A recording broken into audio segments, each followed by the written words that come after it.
Today, we're going to be taking a look at 4 examples of mixed gas law problems.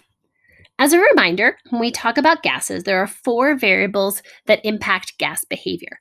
The first is temperature, which is the average kinetic energy. The second is pressure, which is the collision between the molecules and the walls of their container. The third is the volume, which is how much space the gas occupies.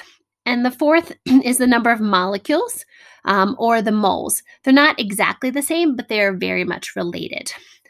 When we study those gases, we have to remember that we only change one variable, which then impacts another, but we make sure that we hold the other 2 constant. So we're going to take a look at that today. As a review, there are 4 gas laws we've been studying: Boyle's, Charles, Gay-Lussac, and Avogadro's. Each of them can be represented mathematically, which is what we're going to be working with today. And the relationship is either going to be direct or indirect.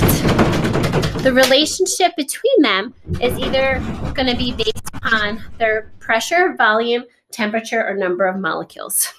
And the constants will be those which we are not changing. For our first practice problem, here it is. Number 1, I've got 5 liters of a gas at 1.08 atmospheres. What pressure is obtained when the volume is 10 liters? You'll notice that in all these questions, I'm going to have 3 values given to me. The 4th is my unknown. So the first thing I have to do is look at what are the 2 variables being studied. If I look at this, I have liters and atmospheres, which are units for volume and for pressure. Going back to my chart, volume and pressure refers to Boyle's law. So Boyle's law tells me that as pressure goes up, volume goes down. As volume goes down, pressure goes up. My molecules and temperature are held constant. As I look at this problem, I'm going to use this equation. P1 times V1 is equal to P2 times V2.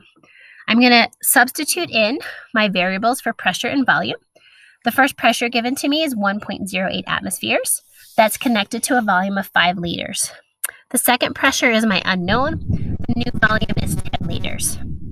When I substitute this in to my equation, P1V1 is equal to P2V2, I plug in, I solve for X by dividing through by that 10 liters on the right-hand side, and I get my second pressure, which is my unknown, as 0.540 liters. Question number 2. 5 liters of a gas is collected at 100 Kelvin and then allowed to expand to 20 liters. What must the new temperature be in order to maintain that same pressure? So the 2 variables being studied, I'm looking at liters and Kelvin, which are units of volume and temperature. Looking at my chart, this is Charles' law, which is a direct relationship between volume and temperature.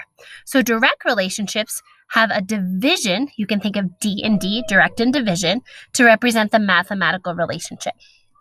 So here's my V1 divided by T1 is equal to V2 divided by T2. If I cross multiply, that's another way for me to solve for my unknown and to move around my algebraic variables. I think that this is easier. So I multiply V1 times T2 and V2 times T1. And that gives me this new expression here, which is identical to the first one.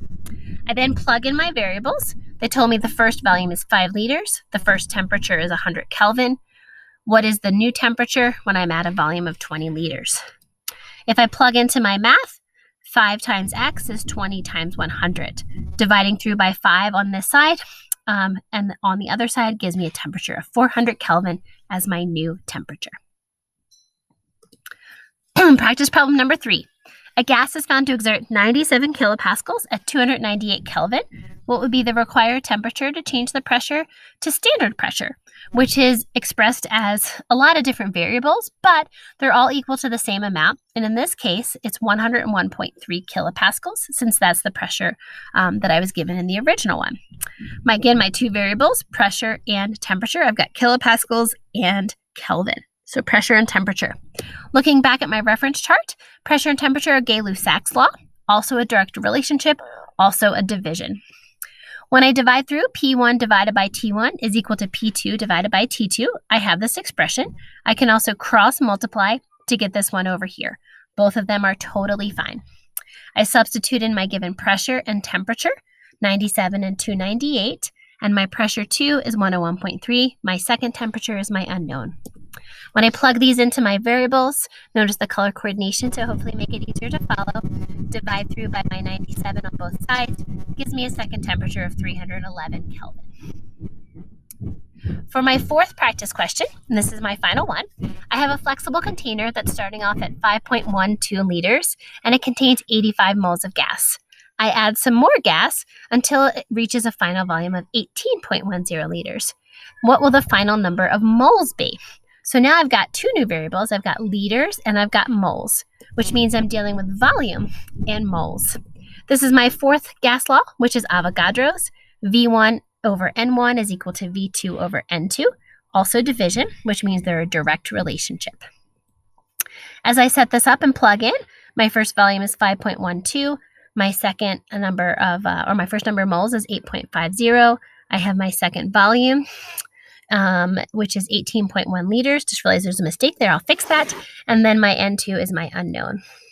As I plug everything in, and this part is correct with the 18.10 liters, I divide through by 5.12 on both sides of the equation, and I get 30 moles. And that's it. Those are our 4 examples of gas law problems. Again, this is a wonderful chart for you to have. Hopefully you've written this down in your notes or you can take a screenshot of it. It's a wonderful reference as you're working through those practice problems and quizzes on the 4 different gas laws. Remember, you can be given any type of question, so you want to first identify what the variables are, follow the correct mathematical equation, plug in, and solve. Hope this helps.